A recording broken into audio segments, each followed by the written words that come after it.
Stories about vampires have become the flagship of the horror genre, whether we're talking about books, TV shows, or movies. And many of those stories are set in Eastern Europe, particularly in Transylvania, where it's said that the legend of Dracula was born. But if you think that Bela Lugosi is scary, wait until you hear the real story that inspired the iconic Dracula. We recently made a video about the origin story of werewolves, and some of you asked us to do the same thing for vampires. So here we are. Welcome to the Monsters Legends channel, your one-stop shop for the occult and horror genre. Today we're going to talk about the real story that inspired Dracula. So let's get started. Vampire stories have been around for hundreds of years. They may have started out as campfire tales meant to scare children into behaving, but over time they evolved into something more. The 1700s saw the publication of several pamphlets and broadsides describing the horrors of vampirism. Some of these stories are likely based on reality, such as the belief that corpses could rise and drink the blood of family members, which stemmed from a real medical condition known as porphyria. Symptoms of this rare disorder include the formation of red spots on skin, which can look like small wounds. As the disease progresses, os lesions can turn into blisters filled with blood. People suffering from this condition also tend to have very strong cravings for blood. All of that makes them look like vampires.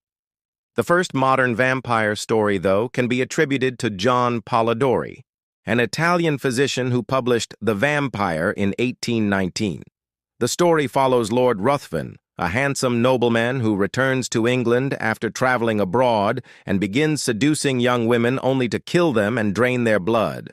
While Polidori's story helped shape the vampire mythos, it wasn't the first time that such a tale had been told.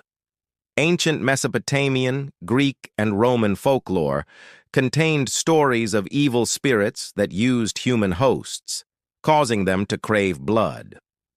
Known as the demon of the door, these demons would enter a person's body through the mouth or nose and drive them to commit all kinds of horrible acts, including murder. Sometimes the possessed individual would even bite another person on the neck, transmitting the demon to them. In many ways, these folk tales are strikingly similar to modern vampire lore. In the centuries since Polidori wrote The Vampire, countless novels, films, comic books, and TV episodes have sought to capitalize on our fascination with vampires. But none of them can compare to the original. That honor belongs to Bram Stoker, whose novel Dracula was published in 1897. Not only did he introduce the world to one of literature's most iconic villains, Stoker also popularized many of the vampire tropes we take for granted today, including the idea that vampires are undead beings who need human blood to survive.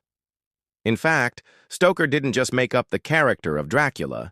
He was inspired by a real person, a member of the nobility of Transylvania called Vlad the Impaler. His honorific name was Dracula.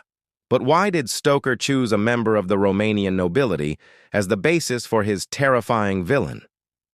Well, there are a few theories. First, we have to discuss what Stoker was writing about.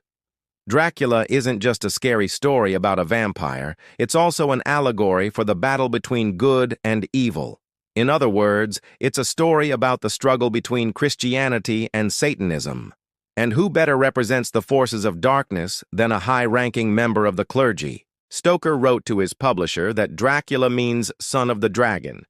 In Romanian folklore, dragons are synonymous with the devil himself.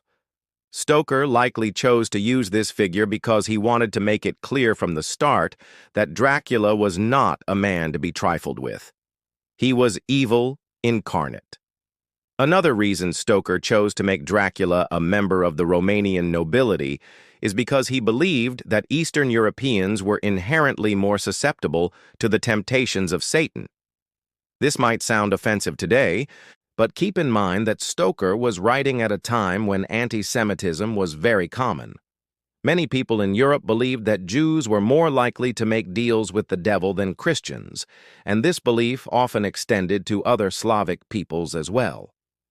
For Stoker, Vlad the Impaler represented everything he found repulsive about Eastern European culture. His honorific name was Dracula. He was a member of the nobility, and he ruled over a land filled with superstition and ignorance.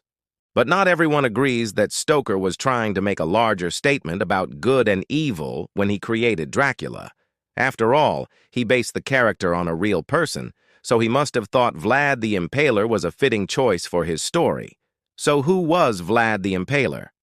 Well, not much is known about him today except that he was born in 1431 and died in 1476. He became Prince of Wallachia, a region located in modern-day Romania, in 1456. Vlad was only 25 years old when he took the throne.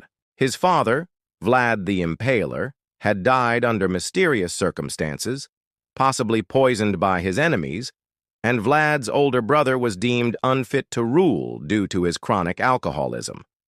So Vlad found himself in charge of an unstable state that was constantly being threatened by its neighbors, the Ottomans, and the Hungarians.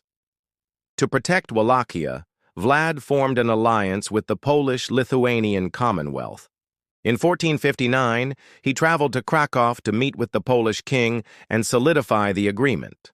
While there, he met a number of Western European nobles, many of whom would later claim that Vlad had dipped his bread in blood during a banquet. Apparently, this horrified them. They likely told these stories to make themselves seem brave and adventurous. However, some scholars believe they may have been hinting at something darker, that Vlad dipped his bread in blood because he was a cannibal. Anthropologists who have studied Vlad's supposed cannibalism point to the fact that he was a member of the nobility. At the time, it was common for wealthy people to serve dishes made from human flesh. This might sound crazy today, but there are plenty of historical examples of cannibalism among the elite. During the French Revolution, for instance, the revolutionaries who stormed the Tuileries Palace reportedly feasted on the brains of aristocrats they had just murdered.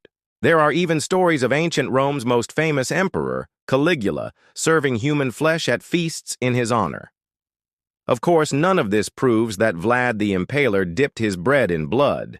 In fact, there's no solid evidence that he was a cannibal at all. But those rumors would have done little to improve his image in the eyes of Western Europeans. To them, Vlad was already a monster, whether or not he dipped his bread in blood. As we mentioned earlier, Vlad was forced to ally himself with Poland in order to protect his territory from the Ottoman Empire. But while he was away fighting the Turks, his brother, Radu the Beautiful, took the opportunity to seize power in Wallachia. When Vlad returned home, he was arrested and sent to live in a dungeon under the watchful eye of his brother. Eventually, Vlad was able to escape captivity and return to power in Wallachia. But his reign was short-lived. He was killed in battle against the Ottomans in 1476, and his head was cut off. When Bram Stoker wrote Dracula, he didn't know any of these details about Vlad the Impaler's life. Information about Vlad was scarce in England when Stoker was doing research for his novel, and the historian who would eventually piece together Vlad's biography, Nikolai Yorga, wouldn't publish his work until 1913, 16 years after Dracula was released. Had Stoker known the full scope of Vlad's story, he may have chosen to base his character on someone else. But as it was, he used what little information he could find about Vlad and created a character that has terrified readers for generations. Thank you for watching. If you enjoyed this video, please like and subscribe to the channel. And as always, thanks for watching.